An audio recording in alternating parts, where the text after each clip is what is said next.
Welcome to the Coaching Life Podcast. I'm Pat Martin. Here's my good friend, Coach Chris Stewart. Just you and me. We are Brooksless today.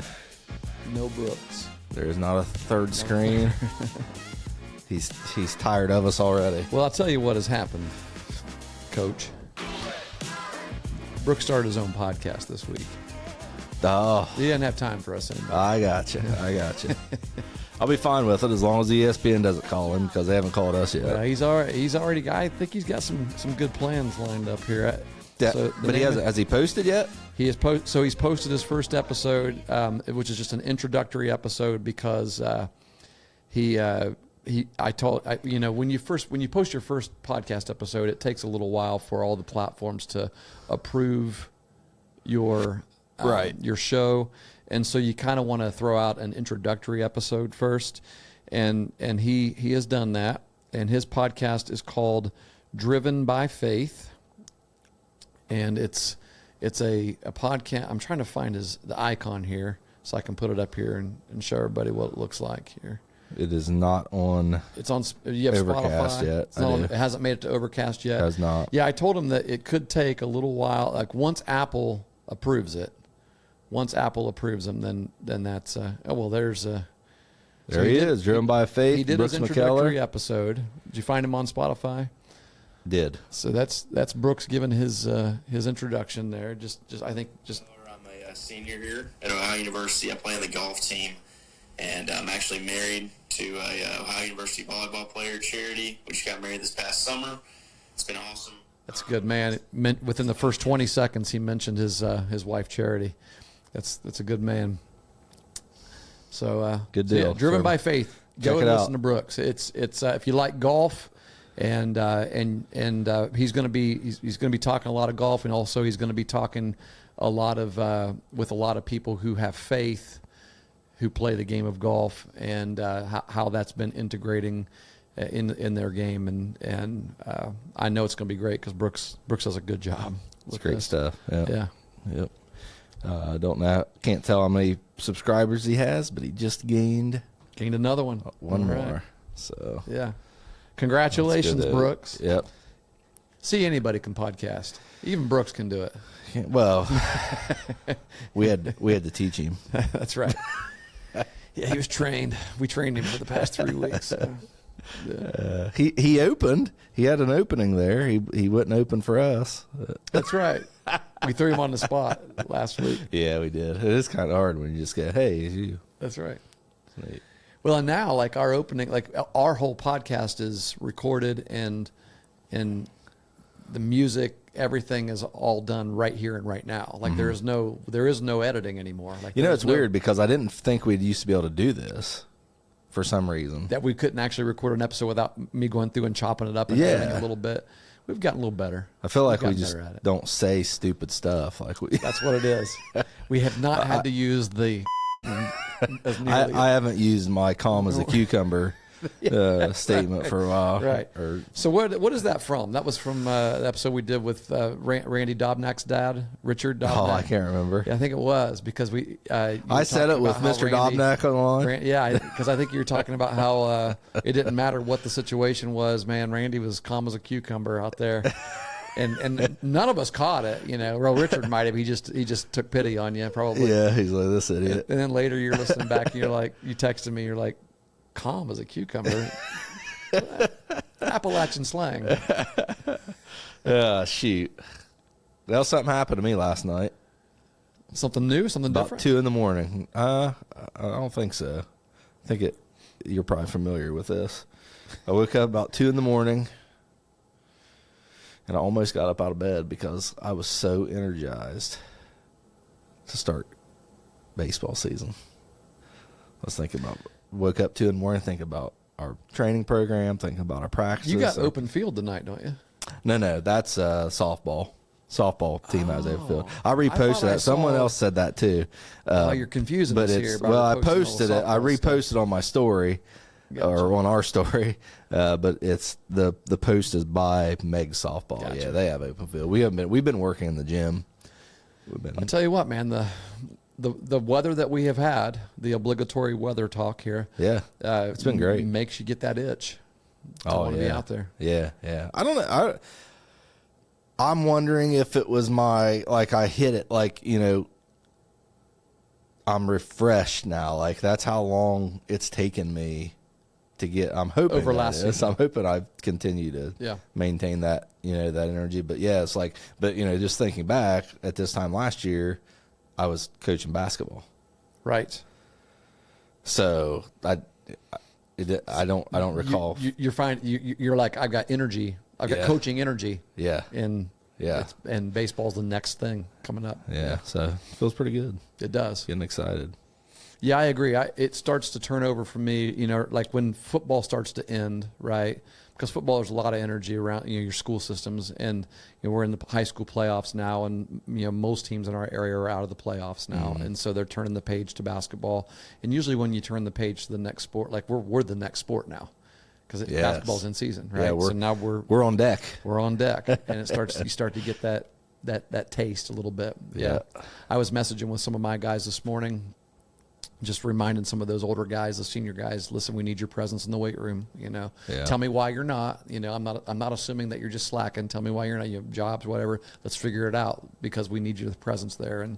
And there's just there's tons of value there to that. I can't disagree with that. The momentum starts to build. And one of the and of course the message I'm trying to teach our guys this year is that every success is earned. We were successful last year, had a great season. And part of that turning the page of refreshing from one year to the next, for me, is forgetting what lies behind and looking forward to what lies ahead. Sure. And at some point I've got to, I was thinking about this the other day, like my screen that I have on my phone is our coaches standing there with the district championship trophy. And I'm like, I got to change that. I love that picture. I love these guys, but I've got to change that, because this is done. Next, well, what's next, right? Well, yeah, or you could, there's all different ways. That's just me, though. There's all different ways you can think about it. It's a good memory, but it's like, for me, it's like, okay, that I've got to do that. You could say you want that same picture with a different trophy next, this time next year. Yeah. So yeah, and you're not gonna you have to everybody that you finished ahead of are out there working to finish ahead of you. So without a doubt, the mindset of maintaining, you're not maintaining. You're either losing or you're gaining. Mm-hmm. It's one or the other, and because there's guys back there working to catch you. So it's not going to be the same, and you can't never take success for granted. That well, we did it this year, so we'll do it next year. It doesn't work that way. It really doesn't work that way. It's true. So you got to work for it. Got to earn it. Definitely. Good word. There's also something about coming into a season, sort of like we did last year, where people would ask, how are you going to be? And the question, the answer to that was, I really don't have any idea. We feel like we're pretty young. We're going to have a lot of young leadership, like juniors, right? Yeah. And so feel like we should be decent, but if we're not, it's not, I'd like to be a little over 500, right? That kind of, just those kinds of answers. Sure. And then we excelled. And now no one's fooled. Yeah. Right? It's like, no one's asking. We know you only graduated one guy. You're no longer an underdog. Yeah. So now you got to fight like crazy. Yeah, and that's kind of true for us too. I mean, we started slow, but we caught on and kind of established who we were as a team, and now people's going to come in knowing that hey, these guys can beat us if we don't play our best. So right. There was probably a couple games that we were able to steal last year because people, they're. 1-7 underestimated you a little bit early on. Or whatever, 1-7. Yeah, you had like a 5-game losing streak. We were 0-5 to start the season. Yeah. So yeah, all right. Nothing's easy. It always gets. Everything is earned. Everything is earned. That's why I talk, and I know I've said this before. I think I even might have said it recently, but I hate when even young kids, like young teams, say, "Well, those guys stink. We killed them." Like, don't say that. Don't say that. It diminishes your accomplishment. Right. Don't trash your opponent. If your opponent is horrible, then you're not accomplishing anything. Yeah. And the fact is, you can lose. you know, you can lose. So if you succeed, you know, harness that success, you know, yield it in the right way, wield it in the right way, and don't talk down on your opponent. I hate when teams do that. I don't like this. This is an accomplishment. Yeah, it's disrespectful. No. They're out there. I mean, to both, to you and to them. Right. It you know is. what I mean? Yeah. Because you got to play to win. So, you know, it's a good thing. But. Absolutely. Big day here in Athens. It's game Mac day. action. It's Mac game day. action. Mid-American Conference action here. Yeah. The Bobcats are poised and hey, we haven't talked since you had. We talked about on the air your worship service with the football team, the football church. We haven't done that twice now. We've had two of them. Two of three. Because we didn't podcast last week. That's right. And so we haven't talked about that. How did that go? How it actually went. Yeah. Oh, it's been fantastic. Mm-hmm. It's been really cool. Was it just people from the football team? I think someone brought that up to me. Like, would you let anyone? Maybe Jake asked me. Jake's been listening to our podcast on the way to work or way to school and stuff like that. Yeah. And I got in the truck. We went to Mexican the other night, and I got in the truck with him for him to take me home. And he started the truck up, and we were. And it was on there. It was your own. Actually, it was Brock's episode. Wow. Yes. So he went from the beginning. Well, I think he was. I don't know if he just found that. To scope out his Legion coach this summer. Oh, there you go. Yeah. But yeah, he was talking about. Yeah, I think Jake was a asked sophomore in college. I think when we talked to him. Yeah. But I think he asked, would you let anybody, like, if anyone just showed up? Jake, does he want to be on? Oh no, actually he doesn't. Oh, you're talking about the church service. I said I'm still thinking about. I said, why don't you come and be on the podcast? He's like, nah. Just that quick. Nah. But yeah, no, he saw the football service. Yeah, really, anybody could. I mean, it's short because it's it's from 8 to 9, so or 8 to 8:50 because they have to be ready for their first meetings at 9, and it's in Peden Stadium. It's in one of the meeting rooms. And last week it was packed. It was too packed actually. They had to go out and get other seats and bring them in. But it's just been real simple. I brought my guitar, opened up with a song and prayer, and I preach a message. And it's a full length, because it's not like for chapel. Chapel's usually 20, 30 minutes long is all, like post or pre-football game chapel. But I talked with Cov about how this Coach Jeremiah Covington's the director of football operations. He manages everything, and I said, hey, we'll make this a full-on church service. I said, I'll prepare a full message, for you. So it's been 40 minutes. So. Did a three-week sermon or 3-week series. We're getting ready to do our third week this Sunday, and then after the message, I'll pick the guitar back up, play a little bit. I've got the little communion packets, the wafer with the juice, and spread those out around the room. COVID communion. The COVID communion, pretty much, yeah. Spread those out among on the tables and in the meeting rooms on the chairs and stuff. So that they can just take it whenever during that last song, and we've done it. We'll do that song, and it was cool because the first week it just felt weird to be singing in Peden Stadium with a guitar, right, singing worship songs, and after the first song, it was a song that I knew there were guys in there that knew the song, but it was just that putting down the ego and and with just a guitar playing, you probably right, you can hear yourself. You're going to hear yourself. Yeah.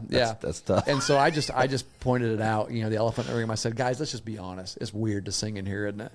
And they're like, yeah, it is. It's kind of weird. I'm like, don't think about that. Just think about you and God being right here together, and just enjoy it. Just do it, and just let. I mean, I'm doing it. If I'm doing it, you may as well do it, right? Yeah, you may as well do it. And this past week I could hear actually a lot of guys singing this past week. It was pretty cool. So you learned something about me. I really like a cappella worship.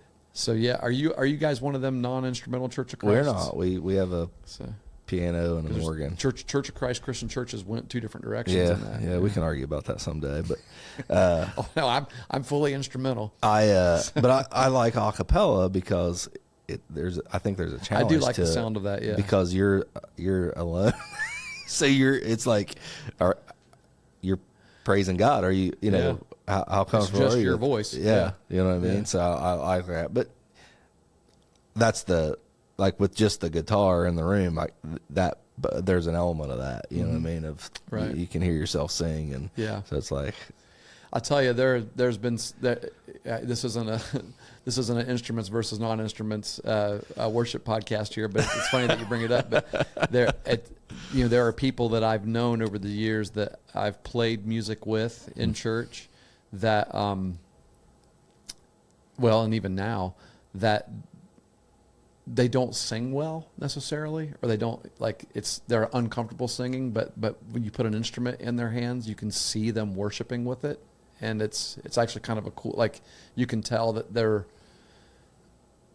that is their avenue as much as their voice would be. And, I don't understand. Like we need to get a non-instrumental guy on the podcast because or not on a pod, just not on a podcast, but in a room to talk, because I've never really sat down with anybody to have them explain biblically why they are against instruments when the whole book of Psalms is just full of using instruments to praise God with.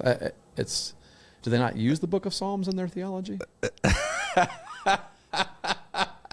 you know? Is that why you're laughing? Well, what's the argument there? Coach, if we have somebody who listens to us, it's part of the non-instrumental. I would say that church, non-instrumentalists would say that Psalms is in the Old Testament. Much like as well as a bunch of other books. Much like, live sacrifices. So they deny the Old Testament as being the Word of God, basically, saying that we are no longer bound to anything whatsoever in the Old Testament. We're just New Testament Christians, and that's a bizarre theology, to be honest, because everything in the Bible points to Jesus. Everything. I agree with page that. 1 to 100% agree with there that. is absolute value in. But you don't do do we not follow the 10 Commandments either? You don't do live sacrifices. Well, of course not. But that was part of a ceremonial law for the Jews that don't apply to us. That you got to have discernment as to what applies and what doesn't apply. Are we talking about why they do it or why they don't do it? But do we also do we follow "Thou shalt not commit murder"? Thou shalt not. I mean, why are we picking and choosing? Because some of it is civil law, ceremonial law, moral law, right? But when it comes to worship, what does that have to do with being forbidden in the New Testament? I would say the argument is that our worship was defined. The way that we're supposed to worship now is defined in the New Testament. Where? Acts. Yeah, that's a description of how they worshipped, right? But is it a prescription of what we're supposed to do? Well, why would you do it any different? I would do it the way, like a lot of the songs that we still sing lyrically, and I'm going to guess that a lot of the songs that even a non-instrumental church sings lyrically are from the Psalms. Right. So why would we sing the lyrics but not play the instruments that they played while they were singing those songs in the Psalms? That makes no sense to me. Why did the New Testament church do that? How did we know they didn't? Well, how do we know that they didn't use instruments in the New Testament church? Well, I would say just because there's no evidence of people writing about it in those letters. Right, and other writings too. We're creating an entire doctrine on a non-argument. Well, I don't think it's a doctrine. It's not. I don't know what it is. I genuinely am curious. Like, I don't know. And it's just fascinating to me that I think it's a dying sect of the church, isn't it? Is there a lot of those out there? Well, probably, yeah. I guess you could say that. Yeah, I don't think there's a lot of that because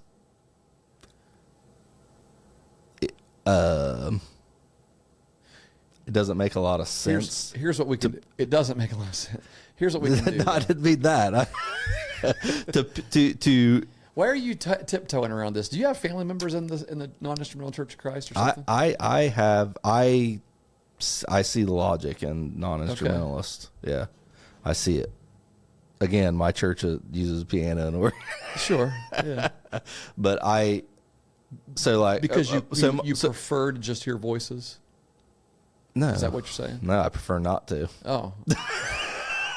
I much prefer, but I think that's the point and that's an argument, is that instruments can take away from your worship. Well, as much as somebody could argue that, I could argue that the instruments can add to your worship. But you don't have you don't have a New Testament. The example that I just gave you. You don't have a New Testament example of that being the case, though. You don't have a New Testament example that the instruments take away from your worship. But you do have a New Testament example that they weren't used.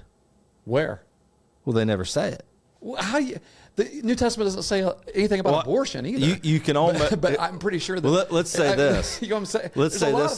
They probably weren't, because they didn't have the money in that time to buy instruments in New Testament, right? So they probably weren't part of New Testament worship for that. We really don't know for that reason. Well, I think we do, because of historical writings, like the early church did not use instruments.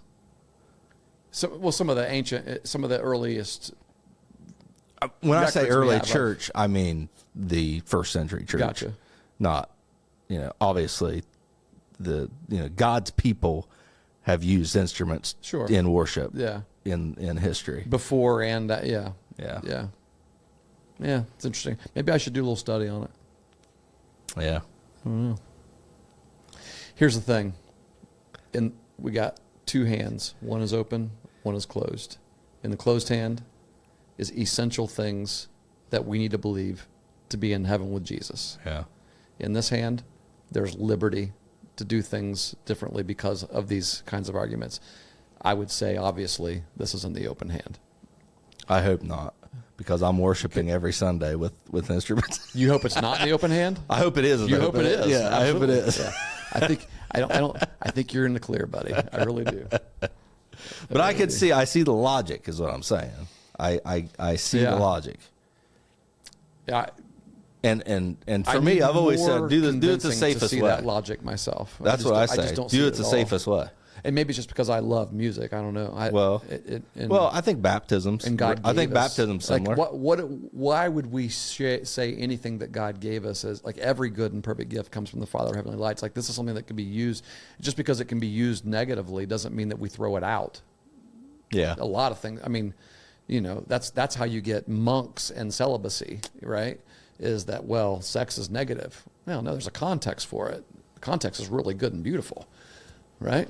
Does that mean we should all be monks and celibate? There goes the population at some point, right? I mean, there's just good. There's anything that you point at in this world could be used for evil. Anything can be used for evil. Yeah. Anything can be perverted. I think that is considered good.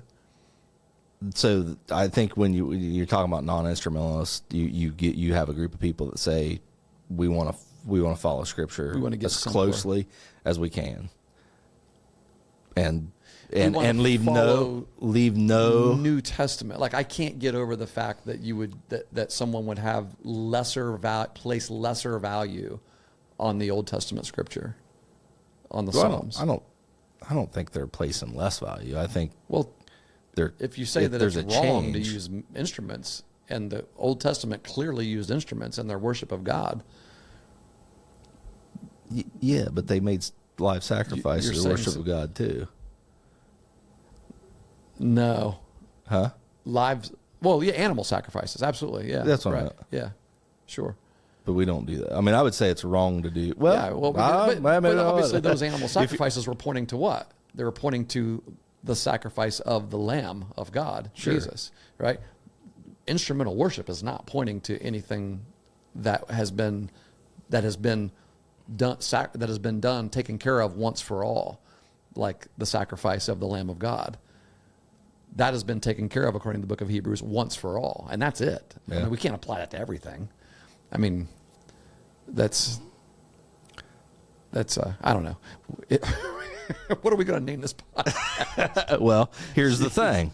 Here's the thing, Coach. You got a segue for There us? is that thought of, and then in the, the Christian church, do you use instruments or do you not use instruments? And I would say that a lot of people believe one way or the other for one reason. You know what I'm going to say? I see where you're going. Something called groupthink. Right? So, when you think about what the definition of groupthink is, you're probably because you're probably right about that. and I don't know, I hope everyone that listens to our podcast believes in Jesus and loves him, Of course, yeah. and worships him. But for those that do and those that don't, sorry, I'm not sorry. No. But, It's our podcast. call in and Turn it off if you don't want to listen. But for those that do and are thinking, oh well, maybe some people don't even know that there was churches that didn't believe in using musical instruments. Yeah. And think, why, if your church uses instruments, why do you think that's okay? Maybe it's something you never thought about, right? Or vice versa. If you don't use instruments and you think using instruments is bad, why? And if you don't really know why you think that, you're probably the victim of groupthink. If you cannot trace it back to what you see as your ultimate authority, which is the Scripture, right? Yeah. Then you've built that understanding on something that's not part of that. That's not the foundation of your faith. You've built it on something else, which is most likely verbal tradition. And when do you really get in trouble in those situations? When you're not making up your own mind for yourself and you're just going with whatever. And when you do that, that's fine. So you're hurting yourself at that point. Could be. Could be. But when you get in trouble is when you start condemning other people with it. Oh, absolutely. Right? When you start saying you're doing it wrong, or what's going on. Right. It gets it put in the closed fist. Mm-hmm. Yeah. We have no fellowship because you do it wrong. Yes. Right. Yeah. So groupthink was intended to be our topic for today. We talked 30 minutes on nice instrumental knowledge. You can weave. Was it President Trump talked about how he likes to weave things when he talked to Joe Rogan? I just got lucky there. It just made it in there. Yeah, you're weaving a story. So what, like from a sports perspective though, or because that's what we're talking about, like a youth sports or say a high school sports perspective. What's an example of groupthink? It's a dangerous thing to get caught up in. I wrote actually the last chapter of my book, Building Champions, is chapter 21 is Beware of Groupthink, and I got it printed out. I thought I had a copy of the book in my office. I was going to bring it in, but I don't apparently. So I printed off the manuscript from the and did some highlighting here. But groupthink is actually it became a word in 1972 in our English dictionary, and it was first used by social psychologist Irving Janis to describe something that emerges whenever a group of people encourage the conformity of an opinion instead of trying to find the best solution for something, an issue. And so he described it like this: groupthink occurs when a group makes faulty decisions because group pressures lead to a deterioration of mental efficiency, reality testing, and moral judgment. Now that's scientific, definition. People are like, okay, explain that. I got one, a bad one. Yeah. Did you know that the O-rings on the Challenger were deemed unfit to take off? I did hear that. Yes. Back in 1985. But they pushed forward because of pressure to get to the moon. They really were. That's right. They really were not passing inspection or underperforming. Yeah. And that's what caused the explosion. Yeah. That's horrible. They knew that those O-rings weren't good, and they took off anyway because it was a race. Because of the pressure to. Yeah. So, pressure from, political pressure, business people, what pressure from different people. First teacher to go into space. Pride. Yeah. Right. We want to be the country that does that. The first country to do this. Yeah, right. So you got a bunch of pressure on you. It's like, let's, we'll try it. Like, make a bad decision. It may be even an immoral decision. You know what I mean? That's rough. It is. Yeah. Well, one of the examples, I came up with a hypothetical example in Yours is going to be a little lighter. In that chapter.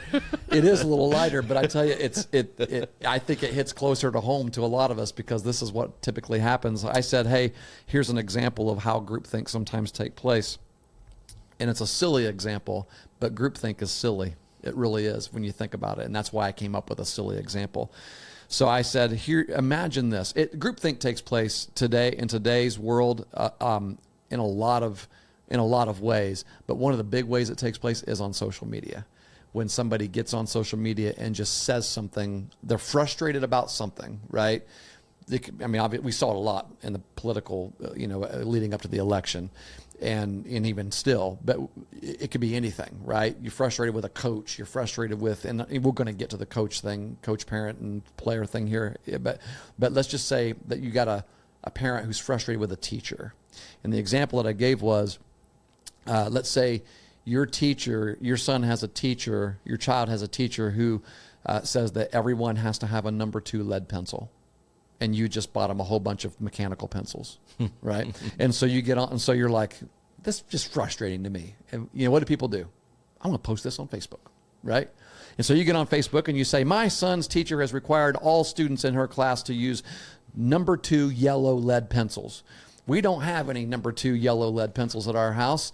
And so now we got to drive all the way back to the store and buy some. We have plenty of mechanical pencils because that's what I bought. And that's my son's pencil of choice. But no, this teacher wants everyone to use a number 2 lead pencil.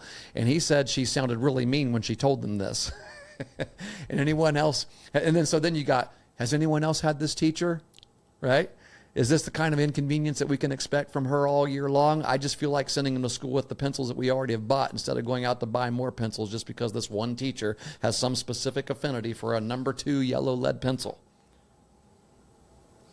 You ever seen anything like that on the internet? All the time. I recognize that's really stupid. That's going a little too far, Chris, but is it really? Do we really not see other things that are just as ridiculous sounding as that, right? Because what happens next is your purpose for doing that was what? Your purpose for posting that was what? I don't know what the purpose was, but I tell you what will happen. It's a vent, I guess. You're going to feel a lot better when you look down through your comments here in about a half an hour. Yeah, and you make see, yourself feel better. Yeah. 20 other people have commented and said, yeah, that's ridiculous. Or, I can't believe you got to go through that. Or, yeah, just take the other pencil. And so now you feel validated in those in thinking about something that really isn't that big of a deal. In the grand scheme of things, it really isn't that big of a deal. Just go buy pencils. It's not that big of a deal, right? But we validate and we create, not only in our own mind, a certain reputation for that teacher, but in other people's mind now. Now they see that teacher or think about that teacher and they're like, what a jerk. That teacher must be, right? And you're the one that did it. You're the one that created that. You began that. But groupthink, that's how it happens. And it happens way, way, way too often, I think.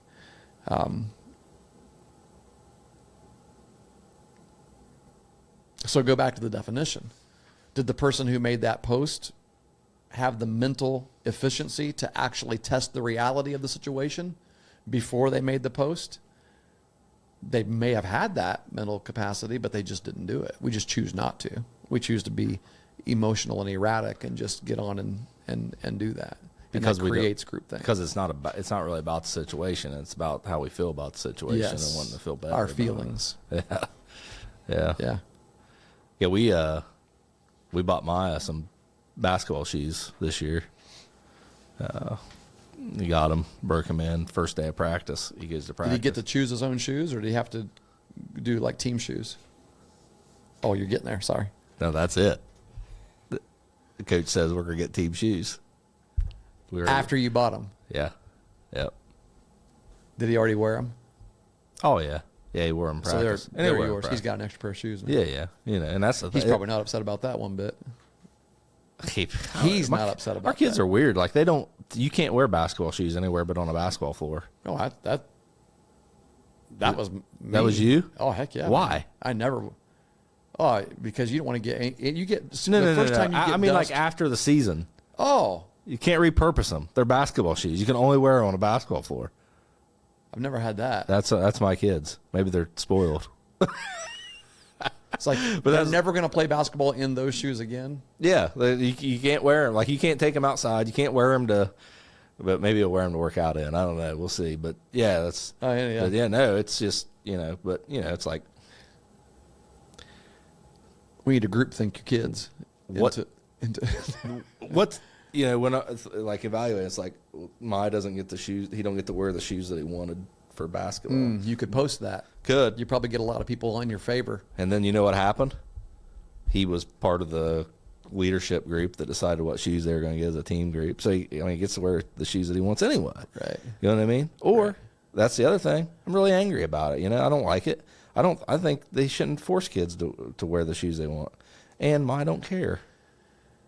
I like it. He's okay with it. I don't like seeing orange and pink and yellow. I know you do. Actually, that's teal kinds the of helmet shoes out there. situation for our baseball program. Like my group, our group, senior group, they want to wear their own helmets, and I've acquiesced. Yeah, I noticed that. you guys all have multicolored helmets when your kids come up to bat. Yeah, right. Travel ball team helmets and stuff like that. I was a little surprised you allowed that. I'm not a big fan of it, But as a battle you chose not to fight. yes, I understand ultimately, that. Yes, Yeah. that's what it comes down to. But why? And maybe I'm a pushover more than I'm not. But that was kind of my my feeling on the shoes too. And that was like the shoes. They really didn't bother. It didn't bother me. Yeah. I gave the varsity basketball coach Ryan Davis. He was in a booster meeting. I said. They were talking about the fundraisers that they were doing, and that's the other thing. They're doing a fundraiser I need to hit you up for that, by the way. Yep. And they said, "What's it for?" And I said, "For shoes and a shooting shirt." And I said, "I'm going to talk to you about that afterwards because I've already bought Maya some shoes." And but yeah, just give him a hard time. So they're doing it from high to school Meg's down. Junior high is doing it too. Just junior high is doing it. Gotcha. As far as I'm sure high school's getting their own shoes. Oh yeah. I don't know. Do you think they'll do team shoes? I don't know. A lot of high schools don't. Eastern still does. I don't know if they do. I will find out this year with Greg. But if I had to guess, based on what I've heard about Coach Davis, because I've never seen him coach. I've seen him a couple. he might allow some autonomy and. Nope. I think he's gonna. It's He's a gonna team be. shoe guy. Yeah, we'll see if that's correct. He said, "Yeah, I would guess Ryan is like that also. Just I haven't talked to Ryan in years, but I would guess he's a little old school when it comes to that. I would say that's an old school mentality thought, wouldn't you? Probably. Yeah. Because it's definitely a new school thing to 'Cause just see a whole bunch of different kinds of shoes on the floor. Do you what? Like, So what? But do you don't when make you your go to an OU game, how weird is it to see orange shoes on a team that's wearing green and white? Well, that's what that's always That's the other I'm thing. sorry. It's like I just don't like it. I don't even. Maya's shoes had like green, yellow, and red on them or something. I'm like, Ooh. why'd you get those? I don't know. Oh, Christmas shoes. Just a little. I don't know what kind they were, but yeah, I like team stuff. I like everyone to look the same I like way. uniformity. Yeah, but you don't make your kids get the same cleats. Not the same cleats, but I give them Same collar? criteria for color. Their cleats have to be one of the following colors or a combination of those. White, black, gray, green. I think those four. Yeah. Now, I have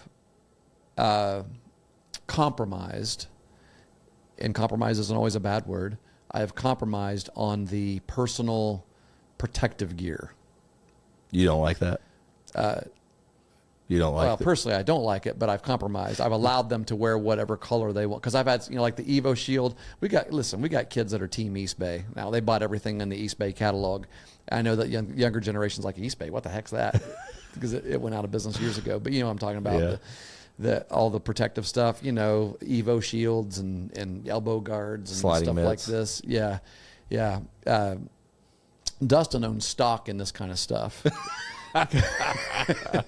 but I said, you know what? Like I had one kid message me last year and said, "Hey coach, would it be okay if I got a pink Evo shield elbow guard?" And I said, my first thought, I'm glad he texted me, right? Because it gave me a chance to stop and think. I always pause and think before I reply. And my first thought was, no way. And then I thought, why would I say, it's one area where they can have a little bit of autonomy and individualism. Yeah, that's fine. You can have whatever, on the personal protective stuff, because we do team helmets. So our helmets are all the same. Our catcher's gear is team color. And so if you want to wear an Evo shield or something, or your batting gloves can be whatever color you want. Oh. I got kids that are going up to bat that look like they're wearing friggin' dishwashing gloves, up there. I mean, they come up to here, those Bruce Bolt gloves do. And I'm like, some kid went up and he had pink gloves on. I'm like, are you wearing dishwashing gloves? What is that? And those sliding mitts, those different color sliding mitts. Yeah. But some of that is like, I don't care if your hair's long. Heck, my hair's getting long, How about clean shaved? No. Gibby used to carry a razor around in his bag, in his backpack. Someone else did that. Guys showed up to games with a little bit of stubble. He'd say, "Take it off, dry." I heard that. Oh, I think. I don't know. I wouldn't want to. Did you throw somebody under the bus? Yeah, but I heard someone say that was Coach Corvin used to be like that. It was a team I had rule. to ask Coach Corvin, are you still like that? He listens. Yeah, let us know. Comment. I don't think he is. Rich has had a beard here recently, but he may have shaved it when he get back into coaching, though. Right. Yeah. This was a lot of people are, and that's just not something that I've ever chosen to do. Man, that's right. I can't remember. I know someone said that their coach required clean shaves, and if you weren't, the team ran. The whole team ran. Oh wow! And so seniors or leaders of the team would keep razors in their bags, and when the kids showed up, be like, "Here you go." But I've never done the hair thing either. Man, anymore today, you're so close to. It's not. Yeah, but it's so close to hazing, isn't it? I know, and isn't that a shame? I mean, it is a shame. Man. It's not. Come on, but you can see. I'm you like, could well, here's the thing: like in the world of where groupthink is so easy. Can you believe my coach makes Yeah, all of the players I shave. know. Yeah, that's ridiculous. And then there it again, the groupthink starts. So that's when you get into the what battles are you going to fight? There have been coaches that have been fired because of groupthink. Oh, no doubt. Well, I would say Today, the majority of the time, that's what it is. yeah, because especially at the high school level. I mean, when a coach is replaced, you very rarely hear about their win-loss record or their athletic development or anything like that. It's about how he made people feel. Really, yeah. I mean, a lot of that Hurt my feelings. Yeah. Hurt my kids' feelings because he said he wasn't good enough to play on the varsity team. Made him play JV this year or something. Something like that. Yeah. Which happened to Michael Jordan once. Sure did. Yeah. Michael actually got cut. And that kind of that could if we're going to talk about he got cut from the varsity team, but he still played JV. He didn't That's get what cut. it was. Yeah. Like that was a story. He got cut. Right. But yeah. But also too, it's like. Who's the coach that put Michael Jordan on the JV team? Like, just that's something that you. But here's the thing: it's like not to devalue the story and the lesson of the story, but there's places where freshmen and sophomore don't play varsity. That's true because the numbers, the expectation just isn't there. Right. Yeah. And that's something that's changed a lot over the years. Like I'll tell you, this is the way. Like so, when I first started coaching with Gibby, this is something that this was and I don't know if this was an older school, like old school coach thing or not. Right. I don't know if there are other coaches in that generation that had the same mindset, because even at a smaller school like Athens, there was never any thought that a freshman would be on the varsity team. I don't care how good you were.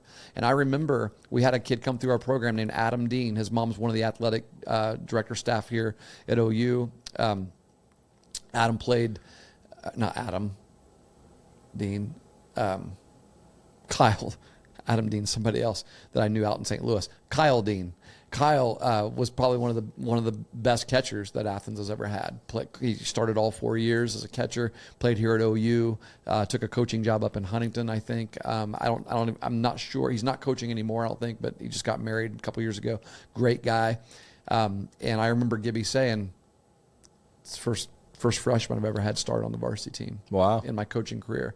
And then later Jared Klein did. And one of the reasons, Jared was good. Jared was a fantastic baseball player. I did his wedding, good guy. But he also was in school during a time, that 2005, 6, 7 in Athens, there wasn't a ton of talent at that time, right? And he was a freshman and he was really good. He was going to be the best player on our team. And so made sense, put him on the varsity team. Yeah. But there wasn't very many. His grandson, Dean, was a really good pitcher. He had Dean throw some, but Dean didn't start. If he was pitching, he started. But there was never an expectation when you came to Athens baseball that you were going to be on the varsity team. And as a freshman or a sophomore, it was like, that's JV. And heck, when I was in school, is it that way? Like I remember when I played basketball, I just knew, I just assumed that I was going to be on JV for 2 years and varsity for 2 years. Just kind of the way it was. Yeah, I mean, I played varsity as a sophomore, but not. I mean, no, I wasn't. I was actually everything but. I didn't start. I mean, I was a rotational player. Did you play enough to warrant playing? Well, you probably played some JV too. Basketball, you can kind of overlap. No, you didn't play any JV. I played varsity, and but for me, it was like even for me, it's like I don't know that am good enough to be on this team. You had that thought. Yeah, like I wouldn't expect it. But it's expected now. And it was, isn't it? That was a state. That was a team that came back from the state the year before. Oh wow! So I was like, whoa, wow. You talking about basketball? No, baseball. Oh, I felt really good about it. I was sitting over here thinking, daggone, I need to see you play basketball. This whole time I'm thinking basketball. No. That doesn't surprise me that you're on the varsity team as a sophomore. Hold basketball. Yeah, I was the same. I played varsity as a sophomore too.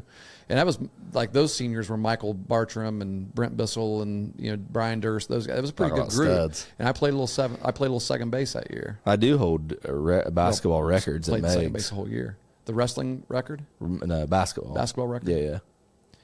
Yeah. Most turnovers, least amount of time. That's me. I have a Pat Martin in the record books. In high school? Yeah, freshman. So, did you ever know Rodney Brewer? You know who I'm talking about? He's my age in my class. He didn't end up graduating from Meigs, but he lived in Meigs district. Rodney loved basketball. Is he? What's he do now? He went. I really don't know. He went to the service. He lived out in Arizona for a while. I forgot the service. No, I don't know that. His family lives from Parkersburg, but anyway, he was new to basketball as a junior high, but he worked his butt off at it.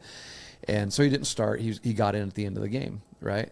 And I'll never forget Coach Bookman. Rusty Bookman was our coach. Put him in. It was 8th grade game, and with a minute left in the game, 1 minute left in the fourth quarter in the game, the sucker fouled out. I did that too. He was aggressive. Yeah. He was and he didn't realize, like he had so much energy. He was so excited to be on the floor, and he was going after every steal, and he had 5 foul, and he got his 5th one because it was a technical, because he didn't think he fouled a kid, and he took the ball and slammed it down, and the ref teed him up, and that was like, that's your 5th one, you got to sit out, and it was so hard for those guys that were on the bench to not laugh, but it was hilarious to see, though. It really was. I had a buddy, and I love Rodney. I mean, Rodney and I were good friends. I did the same thing. I got my 5th foul intentionally though, because one of my buddies was on the bench saying, "Hey, get me back in, get me back in." So I intentionally fouled and got him back in. But coach. So you fouled out in under a minute? Oh no, I didn't foul out in under a minute. I played. I fouled out. It was a game that the coach knew that I wasn't good. We had 9 players on the team. I was the 9th player, so he knew that I could play and we could win this game. Yeah. So I played most of the game. Yeah. I think I scored 11 points. That's good. I wasn't a great scorer in basketball. I was more of a role player, pretty much. I played a 2 or a 3 sometimes. Yeah, something's in my Nalga, it's you said that everyone, kids and parents expect their kid to play varsity now. Well, that's where a lot of the groupthink, coming back to topic, that a lot of groupthink does happen around this topic. There is an expectation to, like, it's almost like it's a demotion. And you know why I think that is? Because I think we do such a horrible job as parents of making sports who our kid is. And that segues into a topic that we're going to have at some point in the future. When you step away, their identity. Yes, and we make it our identity as parents as well. Right. That might even be a bigger issue than making it your kid's identity. Yes, it's our identity. True, absolutely, yeah. For sure. We have to be honest with ourselves though to admit that, because it's hard to admit that. Yeah. Because we always want to say that you need to know how badly my kid feels about this situation, that he didn't make the varsity. He's devastated. He feels his self-esteem is done. Doesn't feel like he's ever wants to play this again. It just destroys me to think that this game that he's loved and has worked so hard all of his life, that he doesn't want to do it anymore. And I tell you, I've had this happen before, where I've received that kind of a message from a mom or a dad, and then I see the child, because it concerns me, right? Because I want to talk to I want to make sure that they're okay, right? That life is a lot bigger than this, right? I want to make sure you're okay. And you talk to the kid and you kind of open it up, because also what you get in that message is, if my kid knew that I was texting you this, that he would be distressed. So don't let him know. I'm like, well, what am I supposed to do with this then, right? I mean, you want me to do something. That's why you texted me. So, so I try to talk to the kid to make sure they're okay. And you get a whole different feel from them, right? And maybe mom or dad comes back and says, well, it's because they won't be honest with you. But they're honest at home. That's definitely. And maybe that's true. My experience has been a lot of times they're a little more honest with us than they are you at home. Yeah. But if that is true, then that's probably more important than how they feel about the decisions that were made on their athletic team, is them getting comfortable with that moment of being honest with someone in an authoritative position above them, because that's a life ability. Because you're going to feel it again at some point in your life. You're going to have the same feeling again. Probably sooner or later. Where sooner than later. Your feelings are hurt because you didn't get chosen for something. Sure. Yeah. Oh, it's coming. It's definitely coming. Let your kids feel that. It's tough. You got to let them feel it's hard to feel it as an adult too, as a parent. It is. But yeah, because that's what, a lot of times, I think if we truly, we compound the feelings of hurt by heaping on top of maybe the kids are hurt about it. Truly are. I don't want to just diminish that. It's very possible they are. But then we set our hurt on top of it. Yeah. And we weigh, and now our entire home is really heavy. Yeah. And think about it. If you're a parent and your kid comes home from practice, they agreed out there. Yeah, that's right. We got an amen. Your kid comes home from there's no instruments out there though. Your kid comes home from practice, and I don't know, you expect you want them to be the quarterback, and you say, hey, how'd practice go? Took all the reps at wide receiver today, and you say something negative. You're putting so now that kid who may be okay with playing a different their position. Role as a wide receiver, or whatever, that's just an example. They may be okay with that. That might be what they want to do, but because you have that negative response, they're in a very difficult situation. You're their parents, right.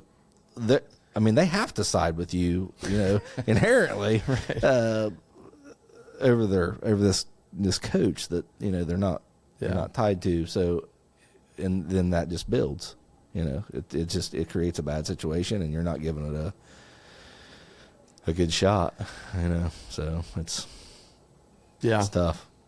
Definitely a culture killer. Well, go ahead. I was just going to say little good ever comes from piling on, like from putting a thought out there that I say is going to receive a lot of these kinds of comments, but I think I don't want to assume that people do this consciously, right? Some people may do it consciously, but I think we know, why would I put this thought out there in the public, right? Because we want comforted.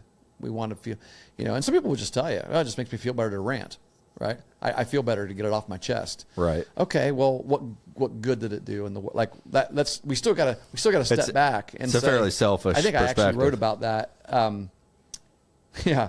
On page 113, I said, maybe right now you're thinking, I can tell you what good came from it, Chris. I feel better.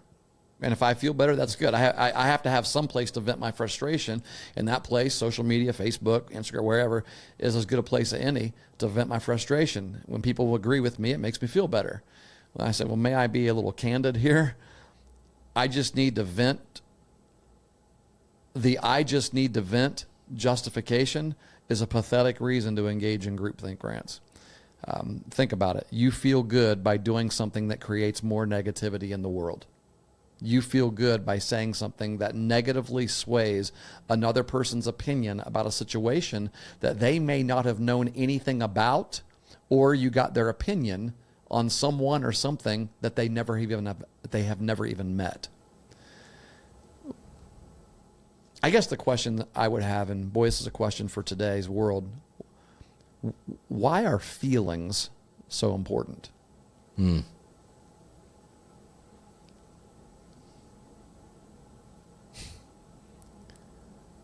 I mean, the answer is selfish. Sure. You know what I mean? I mean, it's how it makes us feel. Why do we put like life is frustrating? I mean, there's a lot of things about life is frustrating, suffering and it causes us to feel a certain way, but nothing productive comes from venting about feelings. Nothing. You can't.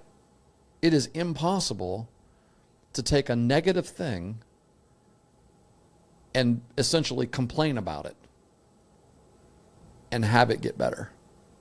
The complaining never makes something better. I would challenge somebody to tell me, to give me to show me a situation where some kind of thing that you perceived to be a negative thing, you piled on it by complaining about it, giving it more attention, and it got better because of that. Yeah, it's the problem identifier to problem solver. Yeah. Discussion. There's a difference between complaining and solving problem. Oh, yeah, and big being time. critical, right? Yeah, for sure. I'm going to criticize something because we're looking for a solution here. And once we've discovered what the solution is, we're no longer going to criticize it because now we're moving forward. Yeah. Yeah. I'm good with that. Yeah. I'm good with that. Right? That's the parent who comes to you and says, "Hey, there's got to be a reason that that my child is on JV. I'd love to hear it. I don't agree with it, but I want to give you an ear. I want to listen and give you hear it. And if you're a good coach, you're honest with them. You tell them, right? This is the reason. You give them the honest reason. Don't dance around it. If it's hard, if it hurts, that happens sometimes. It's hard. Hearing the truth hurts. Yeah, it's hard to be in those situations too as a coach where you because you basically are tasked with telling, saying why one of your players that if you're a good coach you love hurts. Yeah. Not just hearing it, but giving the truth. Yeah, hurts. absolutely. Because you don't. I mean, you're not celebrating that fact. Not at all. You don't want it to be the truth. It just is the truth. What do you do as a coach to prevent groupthink? Is there anything you can do? I just think that I think you got to point it out. I really do. I think you got to remind people. Like one time during the year that I get a chance to actually coach the parents is in our meeting, and I do talk about this. I talk about how at some point during the season, all of you are going to become frustrated with the coaches about something. I know sitting here right now, we seem like really awesome people. And you're thinking to yourself, there's no way I'm ever going to be frustrated with you. Some of you are frustrated with me right now because you had to come to this meeting. Right? And so I will say things like that. And I'll say, I just want to just say it now because it will happen. And when it happens, I would love for you to remember this moment.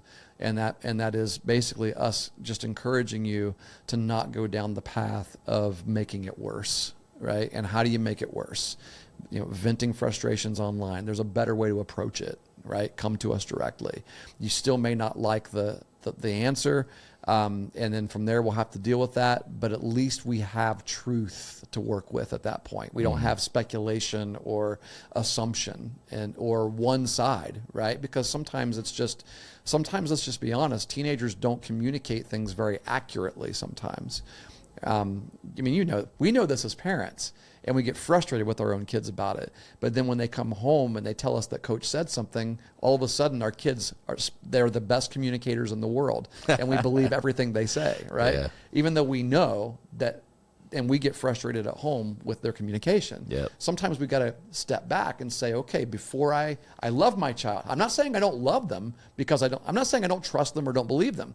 I just know sometimes how they can communicate. They might leave some details out, right? And so let's realize that the person that they're talking about is an adult who's entrusted by your school system to coach these kids, right? Yep. So let's at least go and talk with them. Yes. Let's at least go before we create a scenario for groupthink to take place. Let's go to the source. Go to the source. Yeah, I think, and so you're saying all around, communication is the key to a lot of it. You have to give them that avenue to reach out and to as a coach we got to give them that avenue. You have to, and I know coaches, good coaches that they won't talk to parents during the season. They won't talk to them, and I think that makes it tough. I think that you it does. It's almost more burden on your shoulders, because of what we're talking about here. You have to have that open line of communication, open door policy. If you don't talk to them about these, if you don't offer that at least, then they're going to talk about it. Yeah, right. Yeah, true. Right? Yeah. Now you can either be a partner. Yeah, right. I mean, by basically refusing to communicate, you're going to be contributing to their groupthink. And maybe you're like, well, I don't care. I don't care what they think of me. Well, that's fine. But just remember, a lot of coaches get fired because of groupthink. Yeah. Yeah, if you like your job, you might want to open up. You might want to reconsider that position. And I guess I would say, from my perspective, coaches, that I do like I do care. Right. I care about the kids, and they're by proxy. I care about their parents. I don't want their parents to be heartbroken over something that's going on in the baseball program. And we do care. I'm with you there. I do care about how they feel also, right? Well, yeah. I mean, it maybe not to the extent that their mom and dad, obviously not to their extent that their mom and dad cares about how they feel, but it's not like we're hardened. Like, I don't care how you feel. Like, no, we do. I mean, that we understand that this impacts you mentally. Yeah, right. Sure. And we want to help you through that. We want to help you through it in healthy ways, not unhealthy ways. Help you deal with it as opposed to run from it. Yeah. Or we don't want to mow a path that's easy for you. Do you tell your parents you won't talk about playing time? Not anymore. No, in fact, I wrote about that. Not anymore. In fact, in Building Champions, I talked about that, about how it used to be something that I drew a hard line on, and I changed. I changed the way I approach that. I don't either, because I feel like it comes out anyway.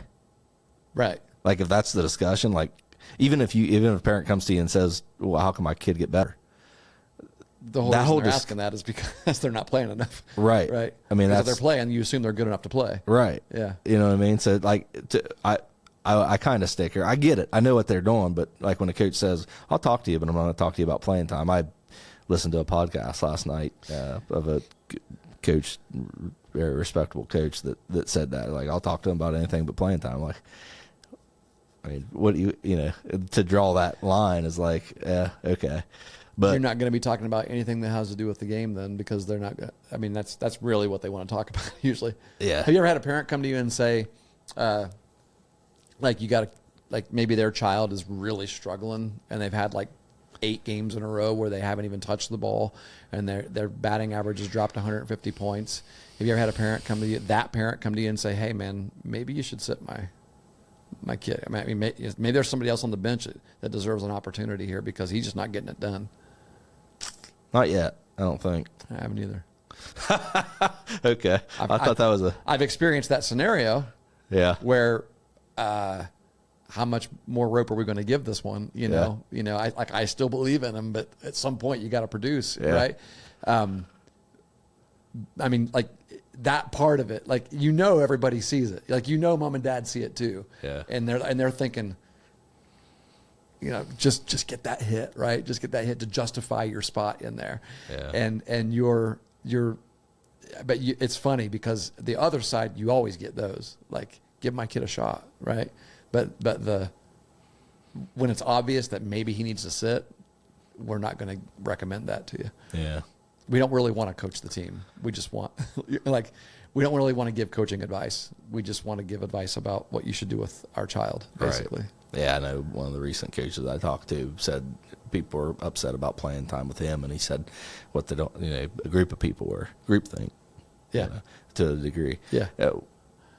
What they don't understand is if I play their son, I got to set their son. If I play their son, I got to set their son. It's right. like they're going to, only one person in this group's going to be happy if I make a change, and everyone else is still going to be upset. The only way to avoid it is to have 9 people on your baseball team. That's it. To have 11 people on, well, maybe 22 on a football team. Yeah, right. The difference in football, though, is yeah. you can run these guys. Nobody complaining about playing time in I football. realize, and that's one thing. I'm saying you can run these guys on and off the field all game long. I mean, I really cares think about playing the time? OHS, and I saw that they have reviewed it for junior JV. It's not JV. reviewed. It's done. Oh, it is. JV open substitution is one of the new rules. I mean, that's great. Yeah. That's what. I love it.